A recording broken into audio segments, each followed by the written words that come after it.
Ayurvedic oil और capsule, अब दर्द भी घुटने टेकेगा। छत्तीसगढ़ में एचएसआरपी नंबर प्लेट अनिवार्य, पुराने वाहनों पर लागू नया नियम, नंबर प्लेट न लगाने पर होगी कार्रवाई।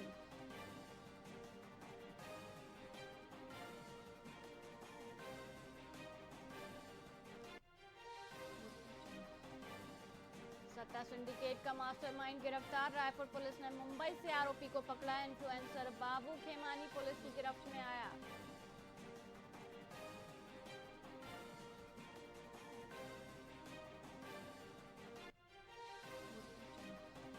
छत्तीसगढ़ में धर्म स्वातंत्र विधेयक के खिलाफ याचिका, मसीही समाज ने अधिनियम को हाईकोर्ट में दी चुनौती। मसीही समाज बोला, अवैध धर्मांतरण पर उम्र कैद गलत।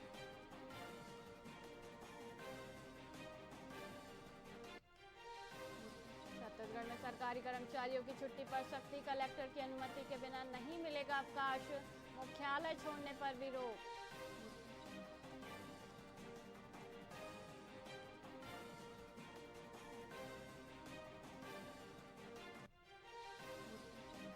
पार्क में अवैध अतिक्रमण पर बुलडोजर एक्शन, 16 घरों को तोड़ने की प्रक्रिया पूरी, विरोध के बीच तोड़े जा रहे मकान।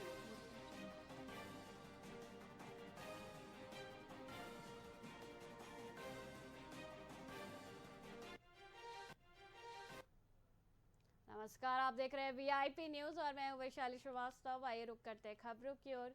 कोरिया पुलिस द्वारा पुलिस अधीक्षक रवि कुर्रे के निर्देशन में 1 दिवसीय तनाव प्रबंधन कार्यशाला का आयोजन किया गया। चुनौतीपूर्ण परिस्थितियों में ड्यूटी कर रहे पुलिस बल को मानसिक रूप से सशक्त बनाने के लिए विशेषज्ञों ने योग, प्राणायाम और सकारात्मक सोच जैसे व्यवहारिक तरीके बताए। अतिरिक्त पुलिस अधीक्षक डॉक्टर सुरेशा चौबे ने बताया कि कार्यशाला का उद्देश्य अनियमित दिनचर्या और काम के दबाव से होने वाले दुष्प्रभावों को कम करना है। वहीं अधिकारियों ने भविष्य में भी ऐसी कार्यशालाओं के नियमित आयोजन पर जोर दिया। विकास केंद्र में काम करते हैं और हम लोग 4 लोग इसमें पुलिस काउंसलर्स भी हैं हमारे साथ में। हमारे वैयक्तिक और मनोव्यवहारिक पहलुओं पर चर्चा करते हुए साथियों के साथ बात की गई।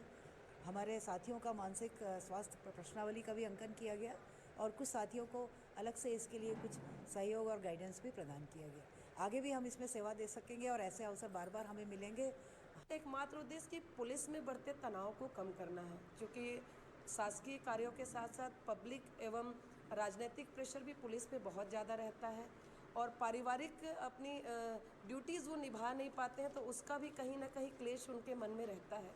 तो इन सारी चीज़ों को जो उनके मन में बातें दबी हुई थी, काउंसलिंग के माध्यम से हम बाहर निकालना चाह रहे थे, ताकि वो तनाव मुक्त ड्यूटी जो है पुलिस जनता के बीच जाकर अपना पूरा योगदान दे सके। और अभी आपने देखा होगा कि बहुत सारे ऐसे केसेस सामने आ रहे थे जहां हमारे पुलिस के जवान सुसाइड कर ले रहे थे, दूसरे जवानों के ऊपर आक्रोश में आकर गोलियां चला दे रहे थे। तो ऐसी चीज़ों को रोका जा सके और उनको एक ऐसा माहौल दिया जा सके जहां पर वो तनाव मुक्त होकर कार्य कर सके। कि पुलिस विभाग 24 घंटे नौकरी करता है और पुलिस विभाग में ड्यूटी का ज़्यादा तनाव रहता है और तनाव के कारण जवान जो है डिप्रेशन में ना जाए और अपनी ड्यूटी को बहुत उत्साह के साथ करे। उनको एनर्जेटिक महसूस कराने के लिए यह कार्यक्रम आयोजित किया गया है। एमसीबी जिले की मनेन्द्रगढ़ पुलिस ने शादी का झांसा देकर दुष्कर्म करने वाले आरोपी विकास साहू को गिरफ्तार कर लिया है। वर्ष 2025 में आरोपी ने युवती को प्रेम जाल में फंसाकर उसका शोषण किया और फिर फरार हो गया। वहीं पीड़िता की शिकायत पर पुलिस ने शहडोल के व्यापारी में घेराबंदी कर आरोपी को पकड़ा। कोतवाली प्रभारी अमित पाटले के अनुसार आरोपी 4 महीने से छिप रहा था। वहीं पुलिस ने कानूनी प्रक्रिया पूरी कर आरोपी को न्यायिक रिमांड पर जेल भेज दिया है। वर्ष 2025 में आरोपी विकास साहू निवासी व्यवहारी जिला शहडोल, यह जो है मनेन्द्रगढ़ की कठौतिया में आकर होटल में काम कर रहा था और इसी दौरान जो है मनेन्द्रगढ़ निवासी एक महिला पीड़िता के साथ में इसका जो है शादी का करूँगा कर करके अवैध संबंध इसने स्थापित किया और अब शादी करने के लिए मुकर गया।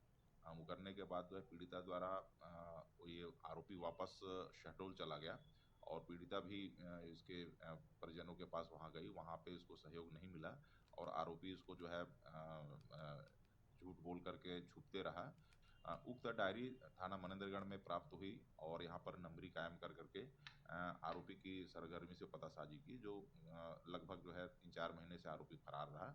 लेकिन जो है दिनांक 16/4/26 को हमारी टीम जो है शहडोल व्यवहारी गई और वहाँ पर के आरोपी को मुखबिर की सूचना के आधार पर पकड़ा गया और उसको थाना पे ला करके गिरफ्तारी कार्रवाई की जा रही है। वर्ष 2025 में प्रतापपुर क्षेत्र के मदन नगर गांव में प्रस्तावित खदान परियोजना के विरोध में ग्रामीणों का आक्रोश बढ़ता जा रहा है। ग्रामीण पारंपरिक हथियारों के साथ प्रदर्शन करते हुए गांव की सीमाओं पर दिन रात पहरा दे रहे हैं। उनका आरोप है कि सरकार और कंपनी गलत नीतियों के तहत जमीन अधिग्रहित करना चाहती है। ग्रामीणों ने साफ कहा कि वे किसी भी कीमत पर अपनी जमीन नहीं देंगे। आंदोलन का वीडियो सोशल मीडिया पर वायरल होने के बाद मामला और गर्मा गया है। वहीं क्षेत्र में तनावपूर्ण स्थिति बनी हुई है।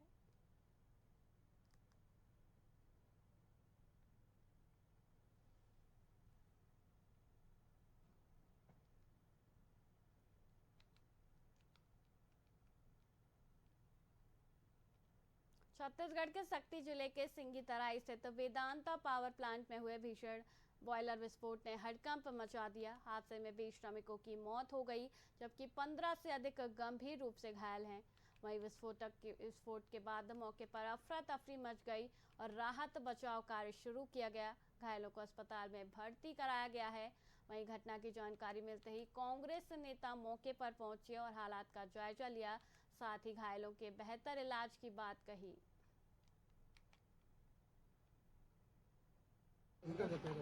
जी सर, आप एक औद्योगिक जिले से भी बिहार रहे हैं, इस तरह से वहाँ बहुत से उद्योग हैं। वेदांता मालिकाना हक के इस पावर प्लांट में परसों जो एक बड़ा हादसा हुआ, बॉयलर फटने से जो जानकारी मिली उसके मुताबिक 20 लोगों की मौतें हुई हैं, 15 अभी घायल हैं और अभी और जांच का विषय है कि 15 से ज़्यादा भी लोग और हो सकते हैं क्या, क्योंकि इस प्रकार से जूते चप्पल पड़े हुए हैं वहाँ। तो इसकी जांच करने के लिए कि घटना क्या है, घटना क्यों घटी और ये लापरवाही आपके मैनेजमेंट की है, इसमें राज्य सरकार की क्या भूमिका है। जो इंस्पेक्टर वगैरह जांच करते हैं बॉयलर की, उन्होंने क्या सर्टिफिकेट दिया, गलत दिया, सही दिया, घटना में क्या क्या जो कमियां हैं, इन सब चीज़ों की जांच हम लोग करेंगे। क्योंकि प्रदेश कांग्रेस कमेटी द्वारा एक जांच समिति गठन किया गया है, जिसमें मुझे संयोजक और हमारे साथी पूर्व मंत्री और विधायक उमेश पटेल जी, यहाँ के विधायक हमारे राम कुमार यादव जी और आसपास के विधायक, दोनों जिले के जिला अध्यक्ष, तो इस प्रकार से 9 सदस्यीय जो जांच कमेटी गठन किया गया, उसमें अभी हम लोग प्रदेश अध्यक्ष जी और हमारे नेता प्रतिपक्ष के साथ में आए हैं। अभी कुछ जानकारी ली है मोटे तौर पे। अभी घायलों को देखने के लिए रायगढ़ हॉस्पिटल भी जाएंगे। इसके बाद अति शीघ्र ही हम लोग की कमेटी आएगी और पूरी विस्तृत से इनसे जानकारी लेंगे, घटना के बारे में, यहाँ के मैनेजमेंट के बारे में, कि किस प्रकार से पावर प्लांट का संचालन शुरू हुआ, क्या क्या उसमें लापरवाही आए हैं, इन सारी चीज़ों की जानकारी लेके और उसके बाद उस पर एक जाँच कमेटी, पूरा जाँच जो दल बनाया गया है, वो जाँच करके अपनी रिपोर्ट पीसीसी को भेजेगी। आज हम लोग पूरे कांग्रेस पार्टी के हमारे विधायकगण 12 जो चुने हुए हैं, जो जांच दल में हैं, जय सिंह के नेतृत्व में आए हैं। प्रदेश कांग्रेस के अध्यक्ष जी का आपने सुन लिया है। मैं ये कह रहा हूँ कि हम लोग यहाँ पर इतनी बड़ी दुर्घटना हुई है, हादसा, उस हादसा में हमारे जो क्षेत्र के, इस अंचल के और बाहर के भी जिन लोगों की मौतें हुई हैं, उसको श्रद्धांजलि स्वरूप उनके परिवार को ईश्वर से प्रार्थना करके उनका जीवन सुधारें, ये सब चिंताओं को लेकर यहाँ आए हैं।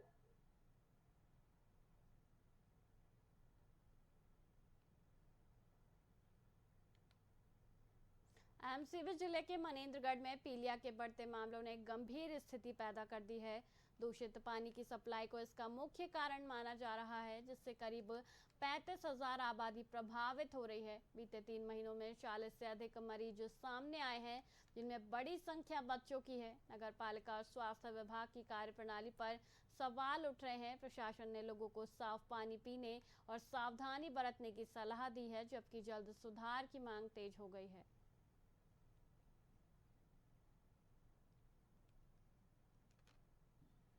लगभग 3 माह में 40 मरीज आए हैं जॉन्डिस के, जो कि लैब कंफर्म्ड है। और विगत लास्ट अभी मतलब 15 दिनों के भीतर लगभग 19 मरीज आए हैं। और वर्तमान में अस्पताल में 7 से 8 मरीज भर्ती हैं, जिनका उपचार जारी है।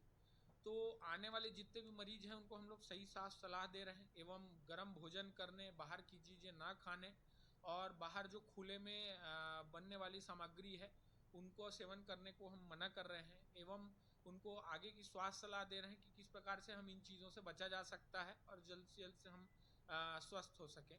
उनके माध्यम से हम लोग ग्रामीण क्षेत्रों में भी जागरूकता फैलाने का प्रयास कर रहे हैं, ताकि इसका केसेस ज़्यादा हमारे ना बढ़े और जो बढ़े केसेस हैं उनमें नियंत्रण पाया जा सके। यह बहुत दुर्भाग्यजनक बात है। सोशल मीडिया से हमें भी मालूम पड़ रहा है कि बच्चों का में पीलिया का प्रकोप बहुत बढ़ रहा है। और सबसे बड़ी दुर्भाग्यजनक बात यह है कि शहर में दूषित पानी की सप्लाई अगर हो रही है तो बहुत ही खेदपूर्ण कार्य है, और इसका हम भरपूर भर्त्सना करते हैं। और नगर पालिका प्रशासन और स्वास्थ्य विभाग के अमले से इस सप्लाई होने वाले पानी की सतत जांच हो। जिस तरह से व्यापारियों के दुकानों में फूड डिपार्टमेंट जांच करता है, तो क्यों ना वीकली जांच करके, और नगर पालिका की जो पानी सप्लाई हो रहा है उसकी वीकली जांच की जानी चाहिए, और उस जांच को भी सोशल मीडिया पे और आम नागरिक के लिए ओपन किया जाना चाहिए कि हमें जो पानी मिल रहा है उसकी क्या स्थिति है। भारतीय जनता पार्टी के सरकार में जो ट्रिपल इंजन की सरकार यहाँ चल रही है, वो केवल और केवल कागजों में ही चल रही है। वर्तमान में स्वास्थ्य व्यवस्था इतनी खस्ता हाल है, जिसका उदाहरण सबके सामने। मनेंद्रगढ़ में पीलिया भयावह स्तर पर फैला हुआ है। लगभग 40 से अधिक मरीज मनेंद्रगढ़ में पीलिया के पाए गए। ये कोई पहली बार नहीं, इससे पहले मनेंद्रगढ़ विधानसभा के ही चिरमिरी नगर निगम में भी इसी तरीके के पीलिया के मरीज पाए गए थे, और हमने अपने कई साथियों को वहाँ खो दिया। स्वास्थ्य मंत्री श्याम बिहारी जायसवाल जी मंच से बड़े बड़े लच्छेदार भाषण कर देते हैं, अपनी स्वास्थ्य व्यवस्था के मामले में अपनी पीठ स्वयं थपथपाते हैं, लेकिन जमीनी हकीकत क्या है, कोई मनेंद्रगढ़ विधानसभा आकर देख ले। जब स्वास्थ्य मंत्री के स्वयं के विधानसभा की हालत ये है, तो पूरे प्रदेश में स्वास्थ्य की व्यवस्था क्या होगी, आप इसका अंदाजा खुद लगा सकते। फिलहाल के लिए इतना ही। मुझे दीजिए इजाजत। देखते रहिए VIP न्यूज़। नमस्कार।